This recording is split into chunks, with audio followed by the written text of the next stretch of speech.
Antibiotics ఏసుకుంటే గాయాలు మానిపోతాయా? ఎందుకట్లా యాంటీబయోటిక్స్ ఏసుకుంటున్నారు అని మీరు. అవును. వాళ్ళ యాంటీబయోటిక్స్ ఎక్స్‌పీరియన్స్‌లు ఇవన్నీ మాట్లాడుతుండే కొంతమంది హ్మ్. పేషెంట్స్ ఎంక్వైరీ చేసిన వాళ్ళు గూడా. నాకనిపించింది మనం డీటెయిల్‌గా అడ్రెస్ చేయాల్సిన ఇష్యూ ఏమో డాక్టర్. అచ్చా! You want more on antibiotics and wounds. ఇంకా అవును. కొంచెం డీటెయిలింగ్‌గా కావాలి మీకు అంటే ఇన్ఫర్మేషన్. మనం ఏసుకోవద్దు అంటున్నామా? లేకపోతే ఏసుకుంటే ఎంత మోతాదులో ఏసుకోవాలి? ఏవేసుకోవాలి? ఏంటి? ఇప్పుడు మీరన్న ఫస్ట్ క్వెషన్ ఏసుకోవద్దు అంటున్నారా అన్న పాయింట్‌కి వాస్తవంగా our body is not made to depend on medicines. God has created the body in a way that it can heal itself. మన శరీరానికి మందులతో పని లేదు. మన శరీరం వీక్ అయిపోయినప్పుడు, మన శరీరం సరిగ్గా వర్క్ కానప్పుడు మందులు సపోర్ట్‌గా తీసుకుంటాం. Same works with antibiotics. Right. అంటే మన బాడీ డిఫెన్స్ మెకానిజం సరిగ్గా వర్క్ కావట్లేగా యాంటీబయాటిక్స్ వాడాల్సొస్తుంది. హార్ట్ సరిగ్గా పంప్ కావట్లేదంటే హార్ట్‌కి సంబంధించిన మెడిసిన్స్ వాడాల్సొస్తుంది. బ్లడ్ సరిగ్గా ఫ్లో కావట్లేదు కదా అని బ్లడ్‌కి సంబంధించిన బ్లడ్ థిన్నర్స్ అని వాడాల్సొస్తుంది. మోషన్ సరిగ్గా రావట్లేదు అనేసరికి మోషన్ ఫ్రీ కావడానికి మెడిసిన్ వాడాల్సొస్తుంది. ఎందుకు? ఆ పర్టిక్యులర్ ఆర్గన్, ఆ పర్టిక్యులర్ థింగ్ సరిగ్గా వర్క్ కావట్లే కాబట్టి. అండర్‌స్టూడ్. సిమిలర్‌లీ మన డిఫెన్స్ మెకానిజం వీక్ అయిపోయినప్పుడు, లేకపోతే మన డిఫెన్స్ మెకానిజం అక్కడికెళ్ళి పని చేయలేకపోతుంది. అడ్డుకుంటుంది. డిఫెన్స్ పోవట్లే. Something is stopping it to reach to the site అన్నప్పుడు మనం అడిషనల్‌గా యాంటీబయాటిక్స్ వాడాల్సొస్తుంది. లోకల్‌గా గాయాల మీద కూడా యాంటీబయాటిక్స్ పెట్టుకొని వాడాల్సొస్తుంది. So basically medicine is nothing but supportive measure. But మన బాడీ పర్ఫెక్ట్ ఉంటే మనకి యాంటీబయాటిక్స్‌తో పనే లేదు. ఊళ్ళల్లో ఉంటారు. ఎండకి అనక, వానకనక కష్టపడి రైతులు పని చేసుకుంటారు. వాళ్ళకి కాళ్ళకి ముళ్ళు గుచ్చుకుంటాయి. గాజు పెంకులు గుచ్చుకుంటాయి. రాళ్ళు రప్పలు కొట్టి కొట్టి తగులుతాయి. వాళ్ళేమి డాక్టర్ దగ్గరకొచ్చి యాంటీబయాటిక్‌లు ఏసుకుంటారా? లేదు ఇమ్యూన్ అయిపోయింటారు వాళ్ళు. అంటే మొదటి నుంచి వాటికి. What is that? So body can heal itself. Body can transform itself. కానీ నీ బాడీ వీక్ అయిపోతుంది కాబట్టి నీకు మెడిసిన్స్‌తో పనుంది. That is the point. First thing. Second question what you asked for, ఎన్ని రోజులు యాంటీబయాటిక్స్ తీసుకోవాలి? అసలు యాంటీబయాటిక్స్ ఎట్లా పనిచేస్తాయి? వూండ్స్ ఉన్నప్పుడు. So point is wounds are 2 types. దెబ్బ తగిలి గాయమైందా? లేకపోతే గాయం దానికదే అయ్యిందా? లోపల నుంచి గాయమైందా? యెస్. లోపల నుంచి డ్యామేజ్ అవుతూ అవుతూ మనకు గాయం బయటకు కనిపిస్తుంది. Either of the 2 things. దెబ్బ తగిలి గాయమైంది అంటే ఆ దెబ్బ తగలంగానే మన రక్తం గారుతుంది. That's a good sign. Okay, body is healthy. So అప్పుడు మీరు పసుపు రాసుకుని కట్టుకట్టినా కూడా చాలాసార్లు మానిపోతుంది. Because blood is coming, growth factors అన్ని రీచ్ అయితే, డబ్ల్యూబీసీస్ ఫైట్, మన ఇమ్యూన్ సిస్టమ్ యాక్టివ్ ఉంటుంది.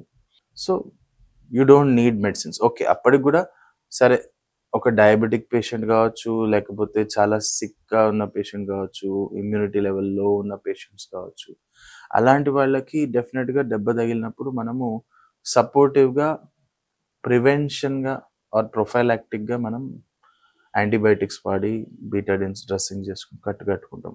That is okay. That is to be on safer side. Infection అవుతుందేమో అన్న భయానికి మనం ముందే అన్ని పెట్టుకుని చేసుకుంటాం. ఒక యాంటీబయాటిక్ వేసుకున్నా కూడా తప్పులేదు. బయట నుంచి దెబ్బ తాకినా. కానీ ఏమవుతుందంటే మనం ప్రతి దానికి చాలా మంది ఏమవుతుంది, ఓవర్ కాషియస్ ఉంటారు పేషెంట్స్. అంటే వాళ్ళకి కొంచెం నాలెడ్జ్ ఉంటుంది. అందరూ దాన్ని హాఫ్ నాలెడ్జ్, గూగుల్ నాలెడ్జ్ అని చాలా వ్యంగ్యంగా మాట్లాడతారు. అది కరెక్ట్ కాదు.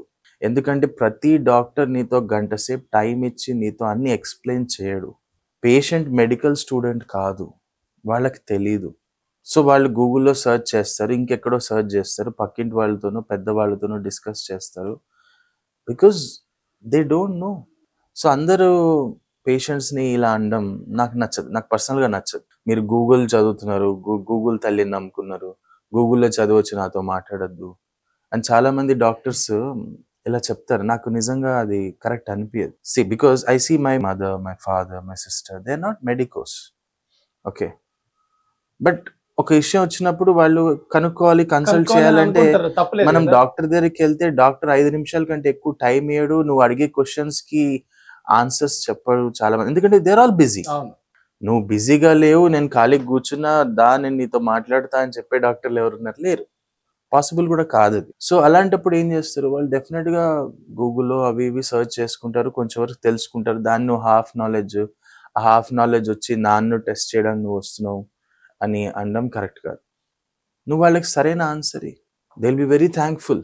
Patients are like that. కానీ సిస్టమ్ ఎలా ఉందంటే పేషెంట్స్ ఎక్కువ, డాక్టర్స్ తక్కువ. ఆ రేషియో మీట్ కాక, ముఖ్యంగా గవర్నమెంట్ డాక్టర్స్.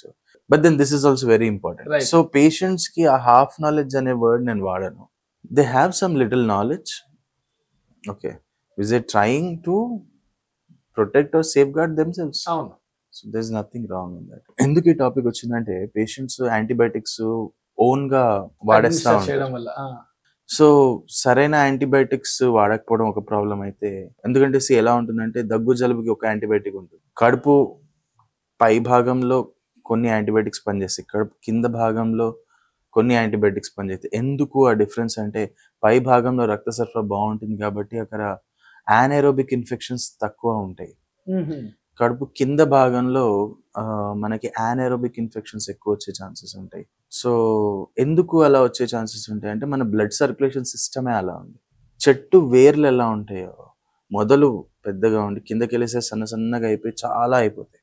సో పై భాగంలో ఉన్న బ్లడ్ సప్లైకి కింద భాగంలో ఉన్న బ్లడ్ సప్లైకి డిఫరెన్స్ ఉంది. సో కింద ఈజీగా యానైరోబిక్ ఇన్ఫెక్షన్స్ ఎక్కువ వస్తాయి, పై భాగంలో యానైరోబిక్ ఇన్ఫెక్షన్స్ తక్కువ వస్తాయి. So antibiotics are also different. But people are also ఏమైపోతుందంటే they don't know all these things. And most importantly it's all about the oxygen concentration around the wound. So because of this differences, people don't know which one to take, which one not to take. Medical shop pharmacist కి వాళ్ళకి కొంచెం knowledge ఉంటుంది, right. ఎందుకంటే they have done their courses కాబట్టి వాళ్ళకి knowledge ఉంటుంది. ఏ medicine ఎలా పనిచేస్తుంది అని తెలుసుండదు, ఏ మెడిసిన్ ఎక్కడ వాడాలని వాళ్ళకి తెలియకపోవచ్చు. They know the pharmacology behind it, medicine ఎలా తయారైంది, దేనికి ఏ మెడిసిన్ అని కొంచెం ఐడియా ఉంటుంది. But where to use it అనేది doctor only can tell. So అప్పుడు ఏమవుతుందంటే చాలాసార్లు మిస్ మ్యాచెస్ అయ్యి సరైన యాంటీబయాటిక్ పడక ఆ తర్వాత యాంటీబయాటిక్ రెసిస్టెన్స్ అయిపోవడం, లేకపోతే ఒకేసారి హై పవర్ యాంటీబయాటిక్స్ వాడడం వలన బాడీ వీక్ అయిపోవడం, ఇలాంటి కొన్ని కాంప్లికేషన్స్ జరుగుతూ ఉంటాయి. So that is also different story. Wounds విషయానికి వస్తే antibiotics role in wound is actually not that important. It's very important point. ఎందుకంటే నువ్వు యాంటీబయాటిక్స్ ఎంత ఇచ్చినా కూడా గాయాలు మానట్లేదు కొన్ని సందర్భాల్లో. సే ఒక 10 పేషెంట్స్ తీసుకుంటే ఈ రోజు ఉన్న డేట్కి ఒక 4 నువ్వు ఎంత హై పవర్ యాంటీబయాటిక్స్ ఏమి ఇచ్చినా మనకు రిజల్ట్స్ కనిపించని పరిస్థితులు వస్తున్నాయి. అంటే గాయం మానట్లేదు. I'm not talking about patient serious అయిపోయి సెప్సిస్ అయిపోయి ఐసీయూలో అడ్మిట్ అయిన పేషెంట్స్ గురించి నేను మాట్లాడట్లేదు. వూండ్స్ విషయంలోకి వస్తే చాలా హై పవర్ యాంటీబయాటిక్స్ వేసుకున్నా కూడా తగ్గినట్టు తగ్గి మళ్ళీ రిపీట్ అవడం, లేకపోతే అసలు రెస్పాన్సే రాకపోవడం గాయాల మీద అనేది జరుగుతూ ఉంటుంది. అక్కడ యాంటీబయాటిక్ పని చేయలేదని కాదు, యాంటీబయాటిక్ కరెక్ట్ కాదని కాదు. పాయింట్ ఈజ్ అక్కడ యాంటీబయాటిక్ వెళ్ళట్లేదు. ఫస్ట్ పాయింట్, యాంటీబయాటిక్ అక్కడ రీచ్ కావట్లేదు. ఒకవేళ రీచ్ అయినా కూడా యాంటీబయాటిక్ బాడీతో కాంటాక్ట్లో లేదు. బాడీతో కాంటాక్ట్లో లేదు అంటే అర్థం ఏంటి? యాంటీబయాటిక్ వేసుకుంటే ఏదో ఇన్సులేషన్ లేయర్ లాగా ఏదో ఉందా, something is there, that is called biofilm. So ఎప్పుడైతే మనం గాయం పైనుంచి యాంటీబయాటిక్ ఇచ్చినా ఫరక్ రావట్లేదు. చాలా మంది ఆ పౌడర్ అని ఈ పౌడర్ అని కలిపి గాయాల మీద పెట్టి ప్యాక్ చేస్తారు, అయినా రిజల్ట్ రాదు. యాంటీబయాటిక్ టాబ్లెట్ లా తీసుకున్నా కూడా అది బ్లడ్ ద్వారా అక్కడ దాకా రీచ్ కావట్లేదేమో. Okay, that could be one reason. గాయం పైన ఆ బయోఫిల్మ్ అనేది ఒకటి ఫామ్ అయిపోవడం వల్ల నువ్వు పైనుంచి యాంటీబయాటిక్ ఇచ్చినా రిజల్ట్ రావట్లేదు. కడుపులో వేసుకున్నా ఐవి ఇంజెక్షన్స్ వేసుకున్నా అది యాంటీబయాటిక్ అక్కడ రీచ్ కావట్లేదు. So there is a barrier. పైనుంచి బ్యారియర్ ఉంది, లోపల నుంచి బ్యారియర్ ఉంది. షీల్డ్ లాగా ఏదో కవర్ చేస్తుంది. లోపల నుంచి బ్యారియర్ ఏంటి, పైనుంచి బ్యారియర్ ఏంటి? Why it is not reaching to the site? నువ్వు ఐవి వేసుకున్నా ఓవరాల్ వేసుకున్నా it is not going to the site. Okay, మరి ఐవి ఓవరాల్ వేసుకున్నదంతా వేస్ట్ అయిపోయిందా అని నెక్స్ట్ క్వశ్చన్ ఉంటుంది. కాదు, అదేం చేస్తుందంటే మిగతా ఏరియాలో దాన్ని స్ప్రెడ్ కాకుండా ఆపుతుంది. ఆ ఇన్ఫెక్షన్ ని స్ప్రెడ్ కాకుండా ఆపుతుంది, కానీ అక్కడ ఉన్న ఇన్ఫెక్షన్ ని తీయలేకపోతుంది. ఎందుకంటే అది అక్కడ దాకా చేరలేకపోతుంది, సోర్స్ ని కొట్టలేకపోతుంది, బేసికల్ గా వెళ్ళలేకపోతుంది కదా, వెళ్తే కదా కొట్టేది. సో కంపెనీలు బాగాలేవు, యాంటీబయాటిక్ బాగాలేవు అని అంటే చెప్తాం. రైట్. అక్కడికి వెళ్తే కదా పని చేసేది. That is what the problem is. So ఏంటి ఆ ప్రాబ్లమ్? సో ఈ 2 విషయాలు మనం డిస్కస్ చేయాలి. ఫస్ట్ ఇంటర్నల్గా చూద్దాం. ఓకే, ఇంటర్నల్గా ఒక పెద్ద ఇంపార్టెంట్ పాయింట్ ఇప్పుడు నేను చెప్పబోతున్నా. It is oxygen concentration, it is oxygen pressure. అంటే అర్థం ఏంటంటే ట్యాంక్లో నుంచి నీళ్లు మన ట్యాప్లోకి వస్తాయి. ట్యాంక్లో నుంచి నీళ్లు రావడం వేరు, ట్యాంక్లో నుంచి నీళ్లు ప్రెషర్తో రావడం వేరు. ఆబ్వియస్లీ. రైట్. సో ప్రెషర్ అనేసరికి బ్లడ్ ప్రెషర్ లాగా దానికి ఒక ప్రెషర్ ఉంటుంది, some millimetres of mercury pressure ఉంటుంది. రైట్. సో వాటర్ అనేది పైప్లోకి డెలివర్ అవ్వాలంటే ఒక ప్రెషర్తో రావాలి. మామూలుగా కూడా నీళ్ళు వస్తున్నాయి అంటే వస్తున్నాయనే అంటాం. ప్రెషర్తో రావడం అనేది వేరు, మామూలుగా రావడం అనేది వేరు. ఇది గమనించాలి మనం. అంటే చాలా మంది పేషెంట్స్ అడుగుతారు, సార్ నా కాళ్ళ మీరు రక్త సరఫరా లేదంటున్నారు, అందుకే గాయం మాంతలేదు అంటున్నారు, మరి రక్తం వస్తుంది కదా అంటున్నారు. సర్జరీ చేసినప్పుడు డ్రెస్సింగ్ చేసిన రక్తం వస్తుంది కదా, అయినా గాయం మాంటలేదు కదా అంటే నేను అదే చెప్పాను. రక్తం ఉంది కానీ అది ఎంత మోతాదులో ఎంత ప్రెషర్ తో వస్తుంది అనేది పనిచేస్తుంది. సో అప్పుడు ట్యాప్ మనకు కొంచెం తిప్పినా ప్రెషర్ తో వస్తుంది కాబట్టి వర్కౌట్. నువ్వు ఫుల్ ట్యాప్ దిక్కినా అంతే ప్రెషర్ తో వాటర్ వస్తుంది, బెనిఫిట్ లేదు, క్లీన్ జరగదు. నువ్వు కిచెన్ లో పని చేస్తూ ఉంటావు, అంట్లు తోమాలి, ప్రెషర్ తో వాటర్ వస్తే వచ్చే క్లీనింగ్ కి నార్మల్ గా వాటర్ వచ్చే క్లీనింగ్ తేడా ఉంటుంది. Similarly now coming to this point, ఇప్పుడు మనం ఈ రూమ్ లో ఉన్నాం, ఒక ఎయిర్ ప్రెషర్ ఉంది, ఎయిర్ ప్రెషర్ అట్మాస్ఫియరిక్ ప్రెషర్ ఉంది, ఆ ప్రెషర్ ఉంది కాబట్టి ఇక్కడ ఆక్సిజన్ ఉంది. అదే హిమాలయాల వైపు వెళ్ళేసరికి ఏమవుతుందంటే ప్రెషర్ అనేది తగ్గిపోతుంది, ఆ ప్రెషర్ తగ్గిపోయేసరికి ఆక్సిజన్ కూడా డిస్పర్స్ అయిపోతుంది, అందుకే మనకు ఆ గాలి అందదు. కరెక్ట్. అంటే గాలి ఉంది కానీ ఆక్సిజన్ అందదు. కరెక్ట్. Got it.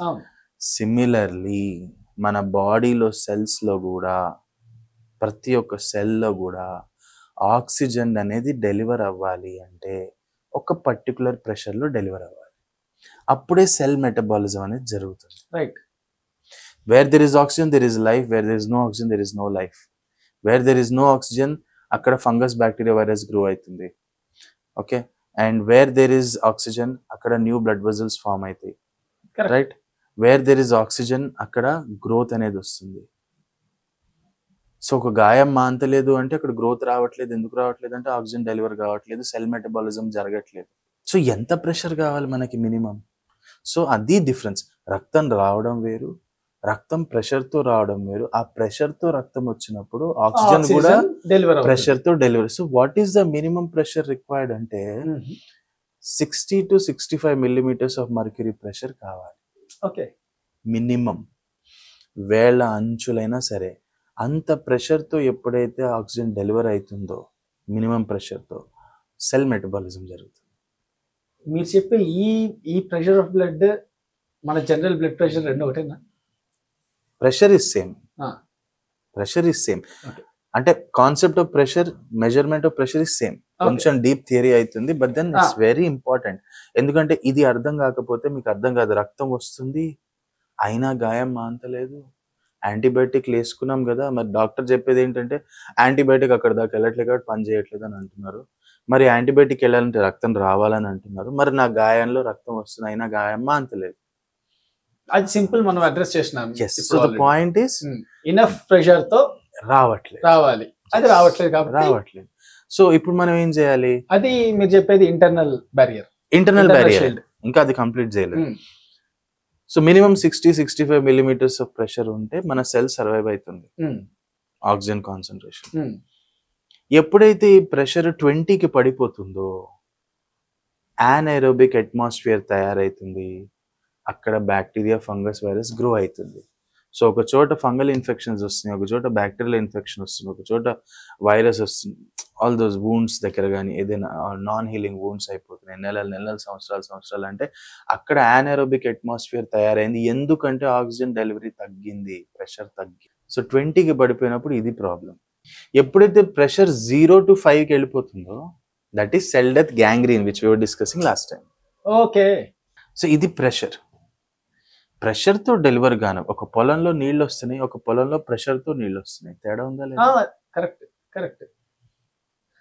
సో బేసికల్ మీరు ఏమన్నారంటే అస్సలు కొంచెం కూడా ప్రెషర్ లేకుండా వెళ్ళిపోతుంటే ఇట్ ఈస్ యాజ్ ఈ అది బంజర్ భూమి లాగే ఉండిపోతుంది. సో గ్యాంగ్రీన్ బంజర్ భూమి అయిపోయింది లాస్ట్ కి 5% ప్రెషర్ వచ్చినప్పుడు 5 బంజర్ భూమి అని టాపిక్ ఎత్తా కాబట్టి నేను చెప్తాను, బంజర్ భూమితోనే పేషెంట్స్ నా దగ్గరకు వస్తారు.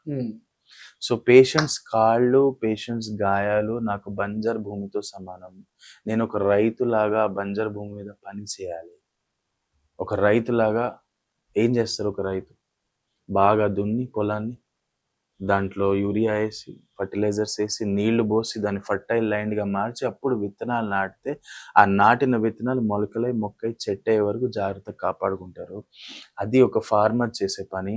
నేను ఒక సర్జన్గా కూడా నేను కూడా ఒక ఫార్మర్ని. Medical farmer, surgical farmer, correct. So నేను కూడా అదే విధంగా నా wounds-ని హీల్ చేయాలి. దానికి కావాల్సింది ఏదో దానికి అందించి దాన్ని రెడీ చేసుకుని అక్కడ విత్తనాలు నాటి న్యూ బ్లడ్ వెజల్స్ తయారయ్యేటట్టు చేసుకోవాలి, న్యూ గ్రోత్ వచ్చేటట్టు చేసుకోవాలి. అప్పుడే ఆ wound హీల్ అవుతుంది. సో బేసిక్గా we are also doing farming. Correct. Now coming back to the point, ఇంటర్నల్లో ఇంకొక పాయింట్ ఏంటంటే 0 to 5 వెళ్తే సెల్ డెత్, అంతే. అందుకే గ్యాంగ్రీన్ అయిపోయింది. అవును. అదే ప్రెషర్ 20లో ఉన్నప్పుడు యానెరోబిక్ ఇన్ఫెక్షన్స్ వస్తున్నాయి. సో ఇన్ఫెక్షన్స్ వచ్చి దానికి క్లీన్ చేసి అంతా చేస్తా వెళ్తారు. తర్వాత అది నల్లగా అయిపోతూ ఉంటుంది. క్లీన్ చేస్తున్నారు, యాంటీబయాటిక్స్ పెడుతున్నావు, రైట్? నువ్వు గాయాన్ని క్లీన్ చేస్తున్నావు, యాంటీబయాటిక్స్ పెడుతున్నావు, డిబ్రైడ్మెంట్ సర్జరీలు చేస్తున్నావు, అయినా కూడా గాయం చెడిపోతా ఉంది, నల్లగా అయిపోతా ఉంది. కారణం ఏంటి? దానికి కావాల్సిన ఆక్సిజన్ డెలివరీ కావట్లేదు. ప్రెషర్ తగ్గిపోతా ఉంది. 60-65 నుంచి ఉండాల్సింది 20కి పడిపోయి ఆ తర్వాత 0 to 5 5కు పడిపోయింది. సెల్ డెత్ అయిపోయింది. సో నువ్వు ఎంత యాంటీబయాటిక్స్ ఇచ్చినా, ఎంత డిబ్రైడ్మెంట్లు చేసినా, ఎన్ని రకమైన కట్లు కట్టినా దాన్ని నువ్వు ఆపలేకపోతున్నావు.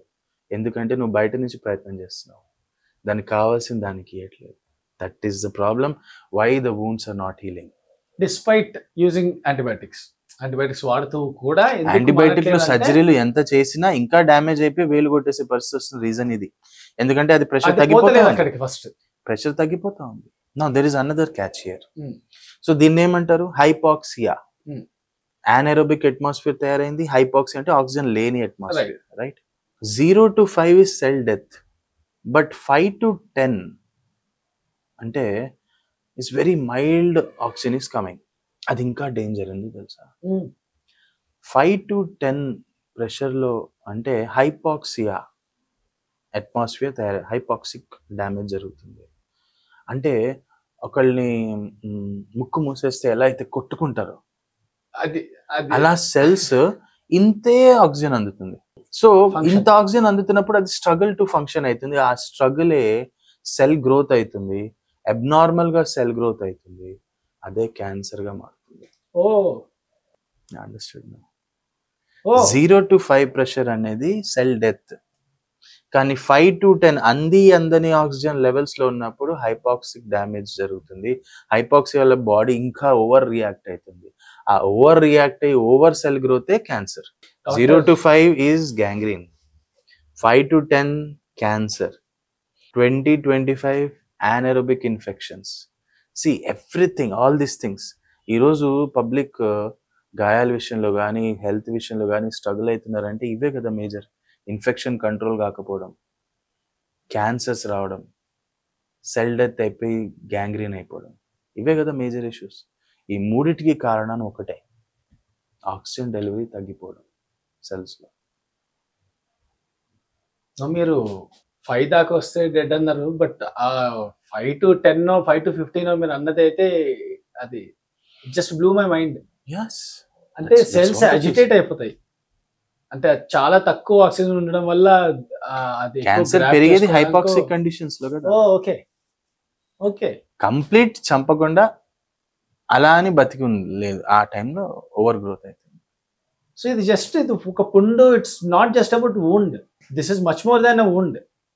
మామూలుగా వూండ్ మన కంటికి కనిపిస్తుంది అంతే. కంటికి కనిపించింది బాడీలో చాలా జరుగుతూ ఉంటాయి. అన్నిటికీ రూట్ కాజ్ ఒకటే, ఆక్సిజన్ డెలివరీ సిస్టమ్. అందుకే మనం కొంచెం మన పాతకాలంకి వెళ్తే, పాతకాలం కాదు కానీ అవర్ యాన్సిస్టర్స్ వాళ్ళందరూ ప్రాణాయామం చేయాలి, వ్యాయామం చేయాలి. ఎందుకంటే they want to stretch your body. Nobody asked you to go and do weight lifting. They said ప్రాణాయామం లేదంటే వ్యాయామం అంటే exercise, breathing, stretchings, oxygen delivery improves. That is enough.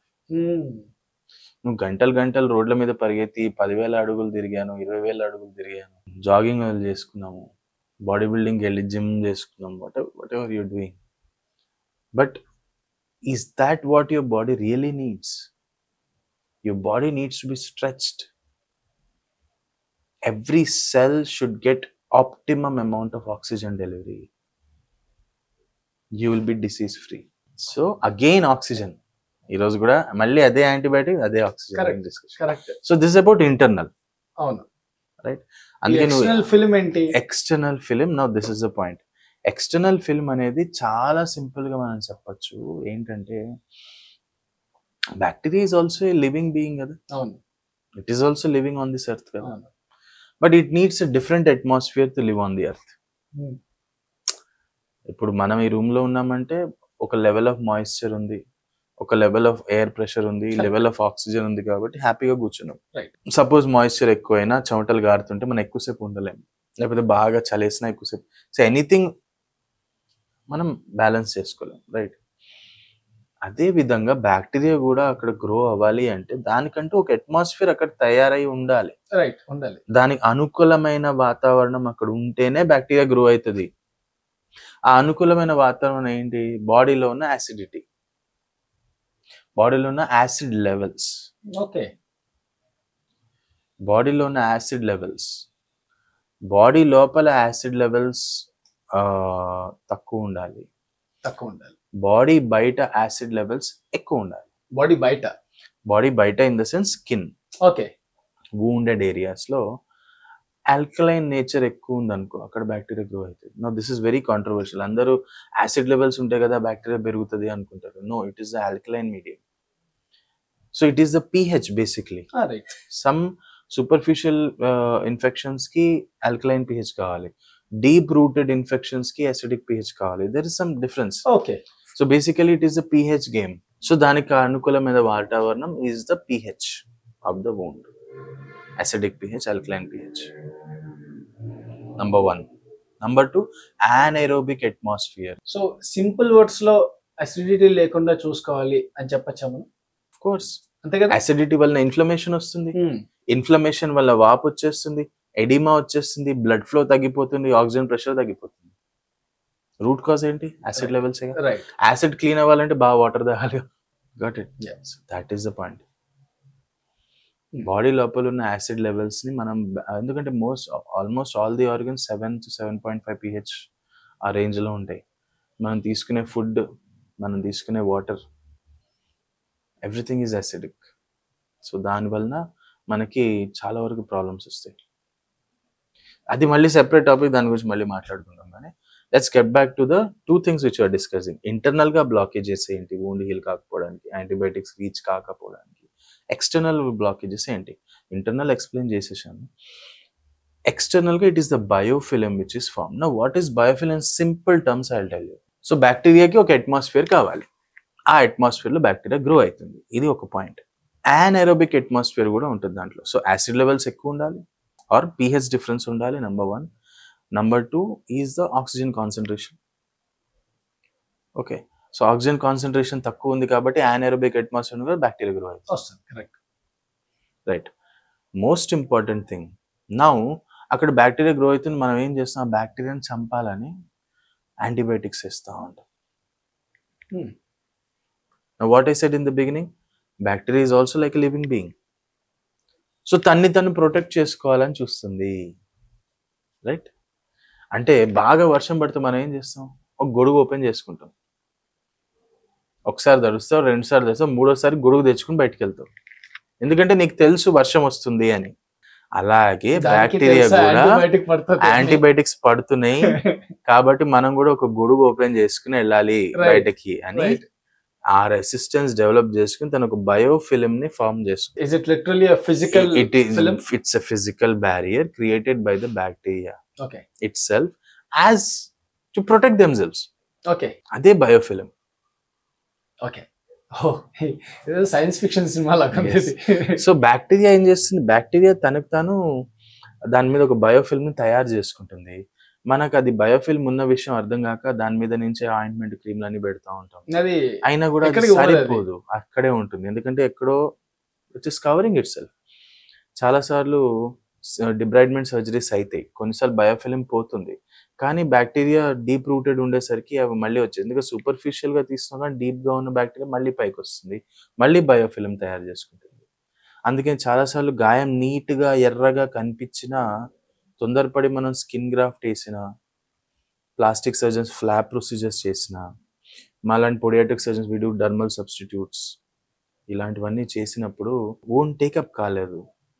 3rd day 4th day కల్లా స్కిన్ గ్రాఫ్ట్ పోయింది, fail అయింది, skin graft fail అవుతుంది. All these things are happening because a biofilm ఒకటి ఉంది, అది పోలేదు. గాయం ఎర్రగా కనిపించినంత మాత్రం బయోఫిల్మ్ లేదని కాదు. అది మనము